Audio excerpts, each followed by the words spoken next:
सोचिए कोई आइंस्टाइन से ज्यादा इंटेलिजेंट इंसान इस दुनिया में पैदा हो,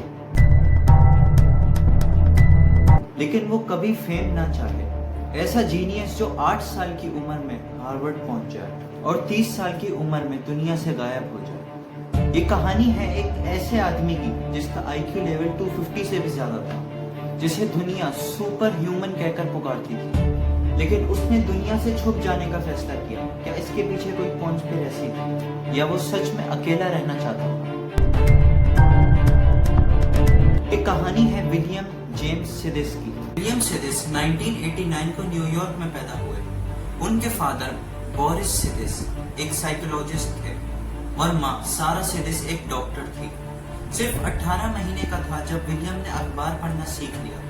2 साल में टाइपराइटर चलाता, 6 साल में अलजेब्रिक और ज्योमेट्री मास्टर कर चुका था। लोग उसे चाइल्ड प्रोडिजी कहते थे, लेकिन ये सिर्फ शुरुआत थी। साल 1909 में विलियम सिडिस, जो कि सिर्फ 11 साल की उम्र में हार्वर्ड यूनिवर्सिटी में एडमिशन ले चुका था और हार्वर्ड की हिस्ट्री में सबसे यंगेस्ट स्टूडेंट बन चुका था। लेक्चर हॉल्स भर जाते थे जब ये छोटा सा बच्चा मैथमेटिक्स पे लेक्चर देता था। लोग कहते थे कि ये बच्चा नहीं, एक इंसानी कंप्यूटर है, लेकिन हार्वर्ड ने उसका मजाक भी उठाया। स्टूडेंट्स उसे बुली करते थे उसके छोटी उम्र की वजह से। एक वक्त आया जब विलियम ने हार्वर्ड के बाद डिसाइड किया कि वो अब फेम नहीं चाहता। जब वो ग्रेजुएट हुआ तो दुनिया एक्सपेक्ट कर रही थी कि वो कोई नोबेल प्राइज जीतेगा, लेकिन उसने मीडिया से दूरी इख्तियार की। विलियम का कहना था कि मुझे बस शांति चाहिए, मैं बस अकेला रहना चाहता हूँ। सिदिस ने टीचिंग स्टार्ट की, लेकिन लोग उसे सुपरस्टार बनाने पर जोर देते। लेकिन जब प्रेशर बढ़ा तो उसने सब कुछ छोड़ दिया और एक छोटी सी क्लर्क की जॉब ले, फेक नाम के साथ। जहाँ लोग फेम के लिए मरते हैं, विलियम सिदिस दुनिया से गुम हो गया। अलग अलग सिटीज बदलता रहा, फेक नेम यूज करता रहा और एक नॉर्मल जिंदगी जीने की कोशिश करता रहा। लेकिन एक जर्नलिस्ट ने उसे ढूंढ निकाला, उसकी फोटो खींची और एक हेडलाइन बन गई। और वो हेडलाइन ये थी, world's smartest man is hiding. William ने उन पर केस किया और कहा कि मेरी प्राइवेसी का हक है, मैं कोई सर्कस का बंदर नहीं। कोर्ट ने उसे सपोर्ट किया, लेकिन मीडिया का प्रेशर उसकी मेंटल हेल्थ खराब कर रहा था। विलियम सिदिस ने 80 से ज्यादा किताबें लिखी, लेकिन फेक नाम से। उनमें से अक्सर बुक्स पब्लिश नहीं हुई।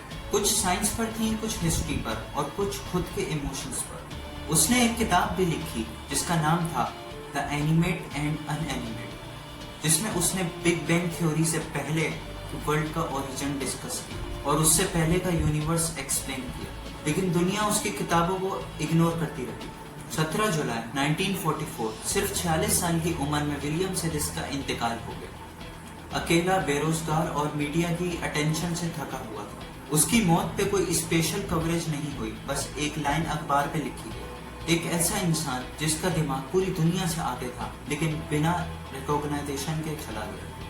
आज जब हम इंटेलिजेंस की बात करते हैं तो विलियम सिदिस का नाम कहीं मेंशन नहीं होता, लेकिन अगर आप सोचें कि किस लेवल का जीनियस अगर एक इंसान में छुपा था, तो सिदिस की कहानी सफ़े अव्वल पर आई। आज भी उसकी थ्योरीज रिसर्च हो रही हैं और हर वो स्टूडेंट जो प्रेशर फील करता है, उसमें सिदिस जिंदा है।